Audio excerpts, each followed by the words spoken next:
40 minutes ago, we've learned from the Middle East, from UAE, that drone and missile alerts were activated in the UAE. It basically related to what's going on in the Strait of Hormuz and the control of IRGC. It seems that they're using some sort of ships or passing that. They're using the not designated routes in the Strait of Hormuz, because they Right. have to use the designated routes in that area. And it was some sort of maybe drone going to their direction, and that's why that was the main reason of this alerts. But something going on, Larry, in in the Persian Gulf, in the Strait of Hormuz. One of them is the way that the United States, I think it's totally related to what has happened with the recent visit of Marco Rubio to Kuwait, Bahrain, and UAE. Mm-hmm. You're trying to make some sort of division within the Arab states, GCC countries. And what is so important that he didn't go to Saudi Arabia or Qatar. He went to, or Oman. And you see he's making some sort of move to make, because this is a political move on their part. And it's basically they're putting a lot of pressure on the Omani government. Well, it's a stupid political move. I mean, Kuwait, Bahrain, they're irrelevant. They're like oil spots in the Persian Gulf. They have no military. They have no significant oil supply. It's it's really sort of a sign of desperation on the part of the United States. If anything, it's a rejection of the MOU. What Marco Rubio did was in violation of the MOU. The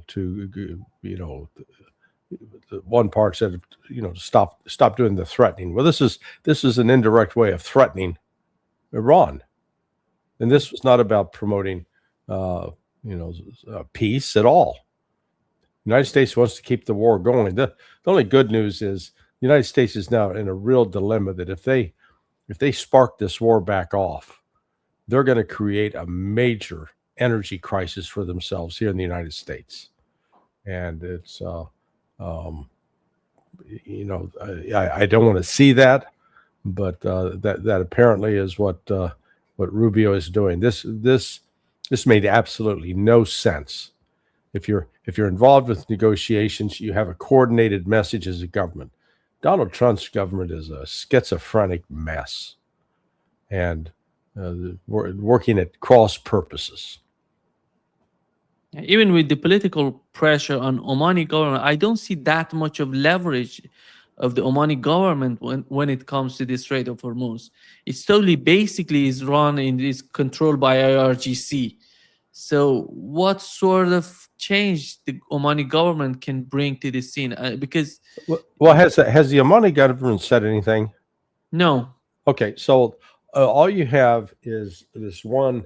There was one statement put out, and it appears that may have been from a random government official as opposed to the official policy of the central government. So this is, you can't rule out that the United States continues to its intelligence organization, through the CIA, to try to recruit people that will do things that will contradict the peace process, the MOU. The United States doesn't want this war to end.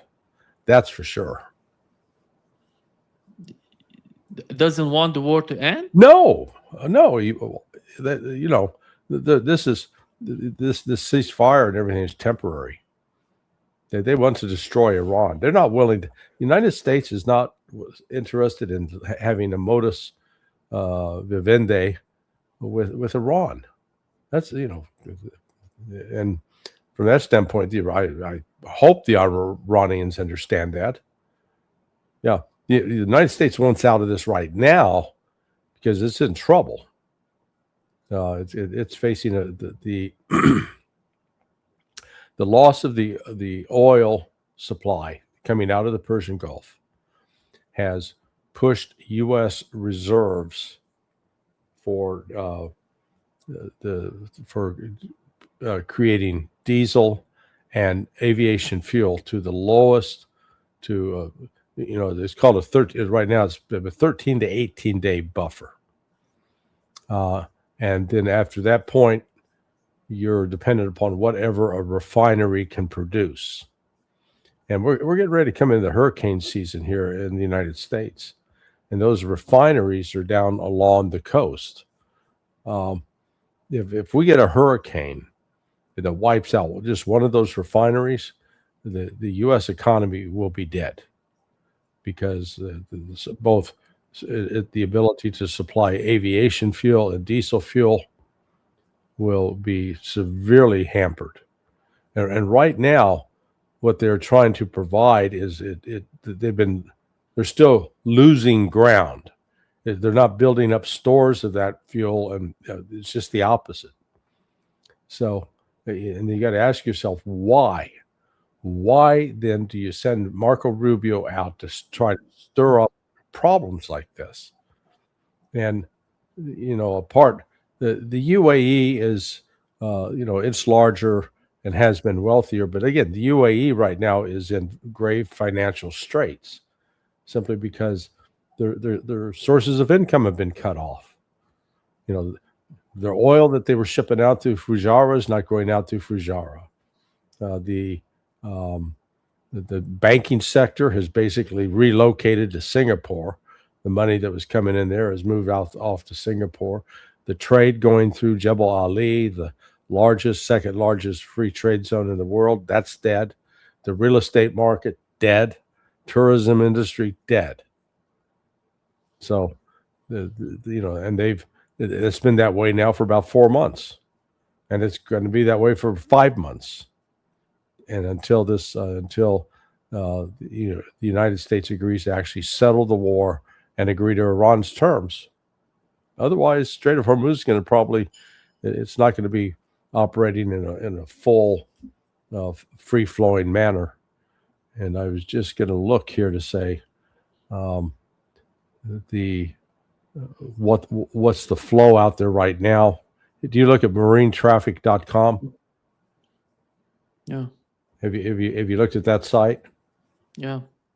Yeah. Yeah. Yeah. So looking at it right now, there's no ship. It looks like one ship that's headed for Singapore. It's just off of Kemps Island. There is, I see, one other ship that's headed. It's way over by Siddiq, and so there's virtually no traffic going through the Strait of Hormuz right now. Yeah.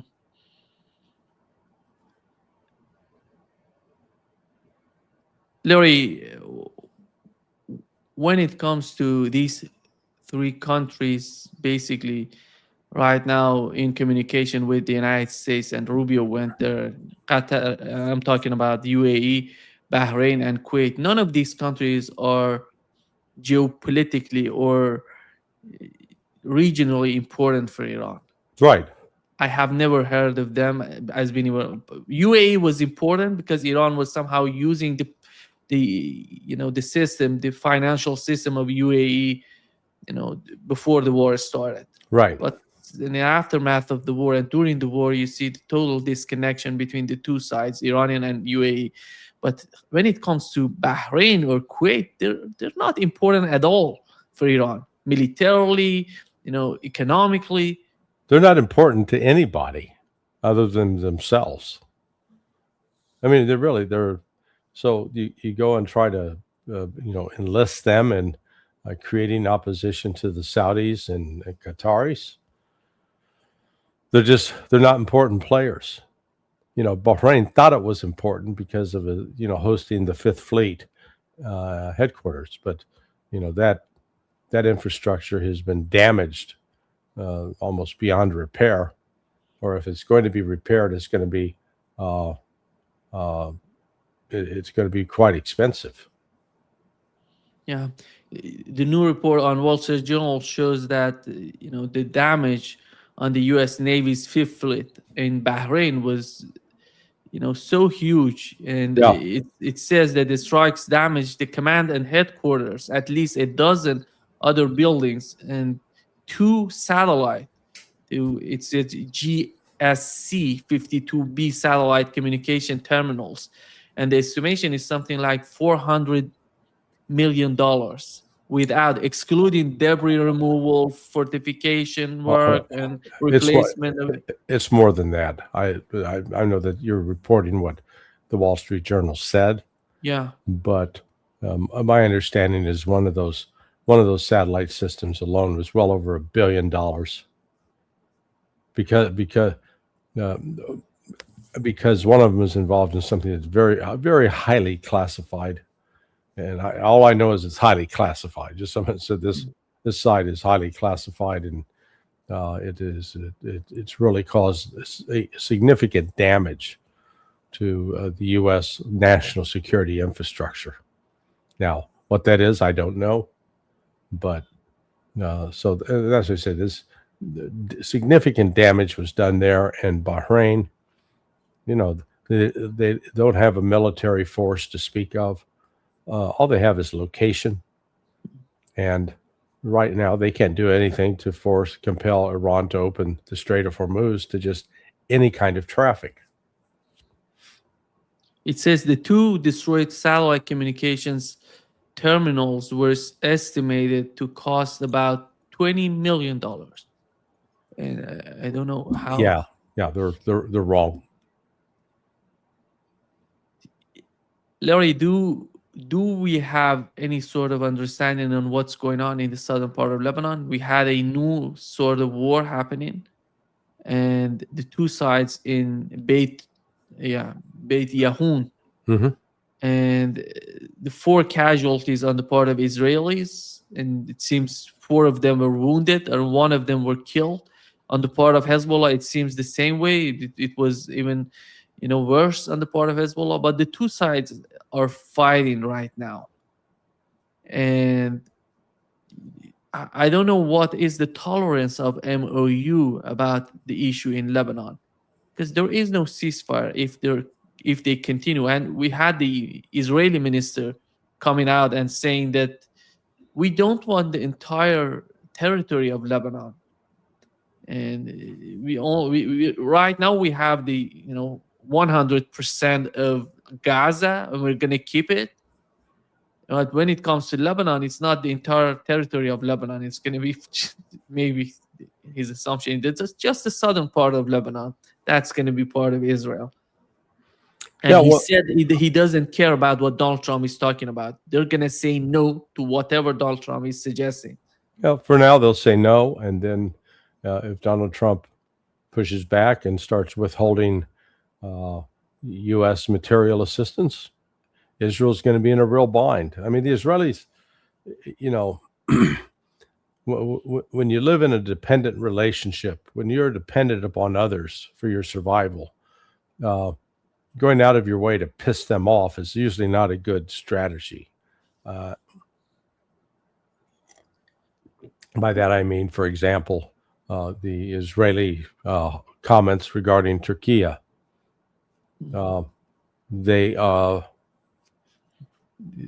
Turkey or Turkey is the major supplier of oil to Israel. What do they do without it? So Turkey lets it flow because Erdogan's just such a corrupt leader. He's taking his share of money off of that, so he doesn't care what happens. But if he finally wakes up and says, he's not going to be disrespected by Israel and cuts him off, Israel's got a problem. And similarly, Israel is dependent upon the United States for, to keep its military operating. And so if Trump says, the fastest way to get on Trump's bad side is to insult him and just say, we're not going to listen to you. You can't tell us what to do. So, yeah, this is it's not a good move by Israel, but Iran is not controlling Hezbollah. Iran can ask Hezbollah not to do certain things, but you're going to see Hezbollah they're going to retaliate and continue fighting. They'll respond and react to what Israel's doing, and that's why they ambushed that column that started trying to move north. Do you think that the United States is talking with GCC countries to replace those satellites, those equipment or weapons that were destroyed in the bases, American bases in the region? No, no, no. That's no. They're trying to. Rubio's job is to try to see if we can create an organized front to push back against Qatar and Saudi Arabia, who are basically they're going to um, ask the United States to leave their countries. They've aligned themselves with the initiative being pushed by Pakistan for a regional security group that'll consist of Egypt, Turkey, Saudi Arabia, Iran, Pakistan, and Qatar will be part of that. Kuwait. Yeah, I'm sure they might welcome Kuwait and Bahrain with the right attitude, but those two countries are, they're just Western whores, nothing more. And So the same applies to UAE. What would be the alternative for the United States to help Israel in the region? Is that going to be Jordan? Is that going to be Israel itself to be used? Because it seems that the United States, they're really thinking to put the bases in Israel. Well, they're going to try to relocate some to Israel, sure. But that again, that starts defeating the point. The reason you had these bases you've got Al Udeid and Qatar is you're only a few hundred miles from Iran there. When you go to Israel, all of a sudden you've got more than 1,000 miles you got to travel, and the average combat aircraft is going to have to be refueled twice just to get over there to the border of Iran to launch a cruise missile. So it just, having bases in Israel doesn't do anything other than make Israel now a bigger target going forward. I think I don't see the Al Udeid base getting back to what it was before the war started, Larry, because they know that the American getting back to their bases, to Al Udeid Air Base, it's going to be a huge sort of problem, which we know because the fight is going on between. If the United States, even the best case scenario would be the United States leaving the fight, not fighting directly with Iran and supporting Israelis in the region, which is the same case with the Israeli. Here we had the Israeli defense minister saying that the commander of Iran's Quds force, which is Qani, and has recently been issuing numerous threats towards Israel. It seems that the image of a collaborator suited him much better than this ridiculous barrage of threats. Either way, if Iran attacks Israel, it will be its biggest mistake. Here, no Hormuz or firing at population will help it. Nothing will stop us. Our forces are prepared to finish the job. Israeli forces are prepared to finish the job, and this is the mindset on the part of Israelis. So they want to. Was that Katz? Yeah, Israel Katz. Yeah, no, he's an idiot. I mean, really, he's not a very smart man at all, and with limited military experience. And look how well their attack on Iran worked out. They failed to defeat Iran. They ended up killing. They killed several thousand Iranians, including top leaders, and all it did was strengthen Iran's resolve to resist Israel.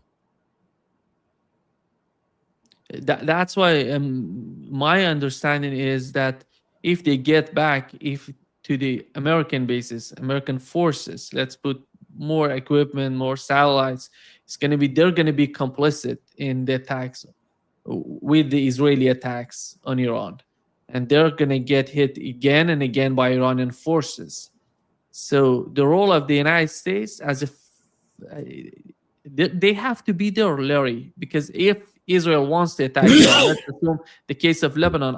My opinion is sooner or later we're gonna have a big fight in southern Lebanon because it's so much out of the control. Israeli behavior I'm talking about. Well, And but you're talking about Iran responding to what's yeah, going on. Iran responding to Israel. Yeah, at some point, I think the Iranian authorities would view what the failure to abide by the terms of the MOU. MOUs agreed that there'd be a ceasefire in Lebanon and the territorial integrity and sovereignty of Lebanon would be protected. So I don't know what Iran's next move will be in order to make that happen. Will they? I think Hezbollah right now seems quite well positioned to defend itself against the Israelis, except for the airstrikes. So maybe one thing Iran could do would be to strike Israeli air bases to render them incapable of supporting airstrikes in southern Lebanon. This is for right now. Iran appears willing to sort of hold its anger and continue on this path because they've got the support of Pakistan and China, and even Saudi Arabia has stepped up to offer, provide the $12 billion that the United States is refusing to provide.